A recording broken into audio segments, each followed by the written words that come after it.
Sicario possesses rare qualities in on-screen storytelling. A plot surrounding Mexican drug cartels isn't original. It's the way the story is told that hits the mark.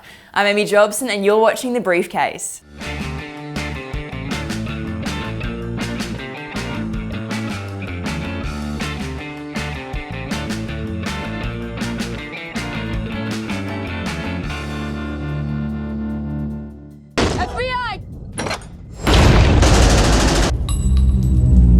Emily Blunt stars as FBI agent Kate Mesa, who volunteers for a mission with the personal objective of revenge. Drafted by shady government task force official Matt, played by Josh Brolin, and travelling with an even shadier Alejandro, played by Benicio del Toro, Kate finds herself questioning everything she believes in order to survive. Directed by Denis Villeneuve, who brought us Prisoners and is currently working on the new Blade Runner flick, Sicario was officially selected at this year's Cannes Film Festival. Sons of Anarchy fans may remember Taylor Sheridan as Deputy Chief Hale, but did you know that he was also a writer, the brains behind Sicario? His screenplay is one of the driving forces behind this intense, anxiety-inducing film. Sicario is also a visual masterpiece. Roger Deakins' cinematography is mind-blowing. Breathtaking aerial shots gave us a bird's-eye view of the location, the border area between the US and Mexico. Director Villeneuve wanted it to be from Kate's viewpoint as opposed to a straight-up action film, so the experience is kept in close.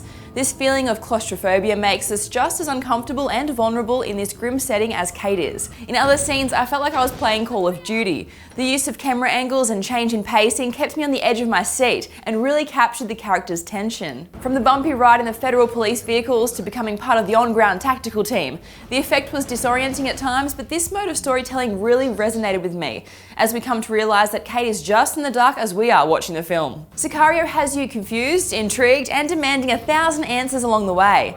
Add a superb musical score and you've got all the ingredients for the ultimate suspense thriller. If you have a habit of biting your fingernails, be warned, you'll probably leave the cinemas with bloody hands. In fact, if you're not battered and bruised by the end of this one, I'll be very surprised. It's a killer story with a knockout cast.